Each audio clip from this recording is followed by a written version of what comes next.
Hello again everyone. So today I am back with a review and also a makeup tutorial using the new Subculture palette from Shimmery. I posted a makeup tutorial with this palette recently and a lot of you wanted like a proper review. Before filming this review, of course, I tested this palette. I think I used it for 7 times right now, and I already filmed like 4 or 5 tutorials with this palette that you will see very soon. Okay, so this palette launched recently on the Beverly Hills website, and I got sent this as a PR sample because I do receive from Beverly Hills makeup for free. And they say that this should be like a sister palette to Modern Renaissance, which I know a lot of people love this palette. Now, in the makeup tutorial that I posted recently with the Subculture palette, I said that I like this more than Modern Renaissance, and that's because of the colors. I like the colors in here more. I mean,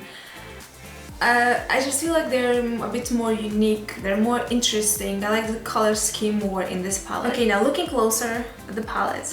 So we have 11 matte shades in here. So we have Roxy, Dawn, Destiny, Fudge, New Wave, Untamed, All Star, Mercury, Edge, Access, and Rose. And looking at this palette, for me, 2 shades that really just, I don't know, like are unnecessary in this palette are Destiny and Untamed. So these 2 like dirty greens. We have Access, which is a really intense like forest green shade, and I feel like Untamed and Destiny are just like a lighter version of Access, and especially Destiny. I don't think that this shade looks good when applied on the eyes. And even though sometimes I like these like dirty colors to use them as a transition shade, for some reason Destiny is just not working for me. Even if I create like a more like cool tones makeup look, Destiny is not, you know, my shade. And Untamed seems like a really just a lighter version of Access. What I wish it had instead of these 2 shades, a matte ivory shade that I can use all over the eye, you know, on the brow bone, like a brow bone highlight, a matte. And also maybe just a matte black, really intense black, because we have Rhody, but Rhody is again a very like dirty browny black, you know, this kind of shade. And although you can, you know, use it to darken the eye look, it looks a bit dirty when blended. So I would like to have you know, a matte black instead. Next we have Cube. Cube, it's a really cool like duochrome shade. It looks white in the pan, but when applied on the skin, it's that duochrome pink shade. Then we have Electric. Electric, I thought this would be a bit more like intense, more metallic, shimmery. This one, it applies quite sheer on the skin, and also it's super creamy, and you can see in the pan just melted in the pan. And then we have Adorn. Adorn is a beautiful, beautiful shade, and it applies very nicely on the skin with a brush, with your finger, and it's not as soft as Cube or Electric. Speaking about these 3 shades, again, I don't understand why they included Cube in here. I just don't feel like this duochrome pink shade can do something for the other shades, you know, for the dirty green or these like dirty mustardy colors. It's a bit like odd. A lot of people say that, you know, Modern Renaissance is just very like warm toned, and this is more cool toned. I don't feel like this is mostly cool toned, because you still have a lot of shades that are really warm and a lot of shades that are neutral. Now, my favorite shimmery shades from this palette is definitely Adorn. So from all these 3 shades, I like Adorn because of the formula. These are the 2, Cube and Electric.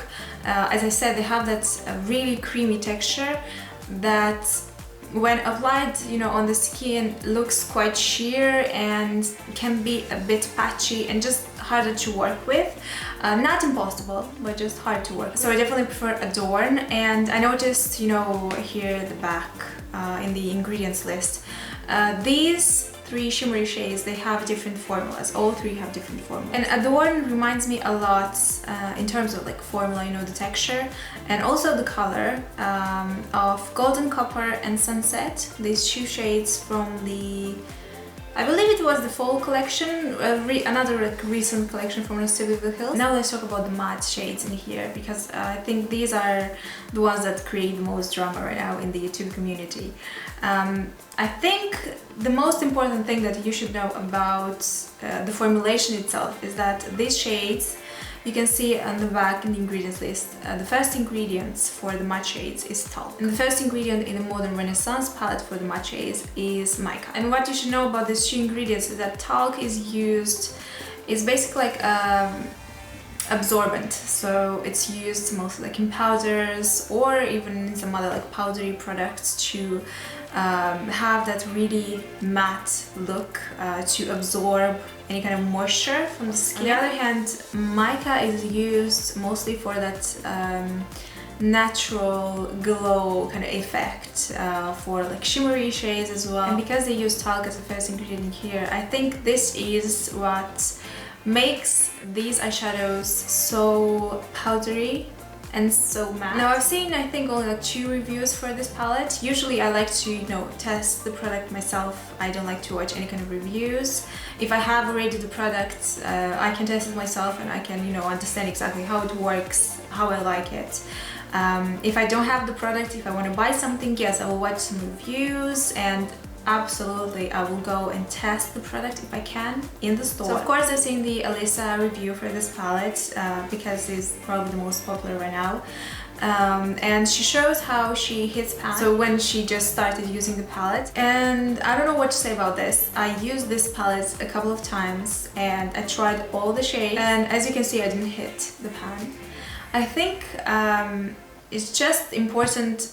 It depends how you work with the shadows, how you put that brush, you know, and swirl it in the shadow, because these are so fragile. You just need to be a bit more careful with this palette. But on the other hand, the Modern Renaissance, I feel like it's the same. It's super powdery, and it was super powdery, and the shadows are quite soft as well.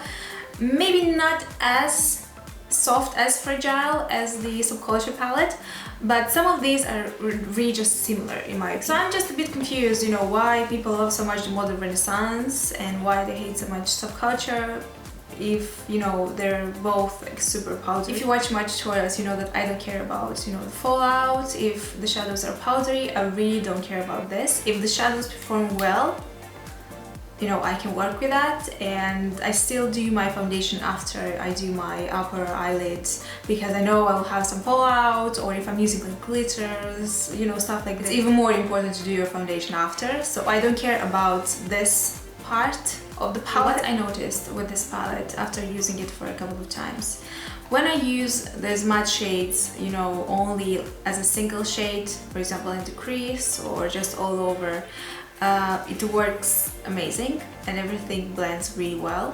When I try to use some of these shades on top of that first shade, they look a bit, they don't blend so well.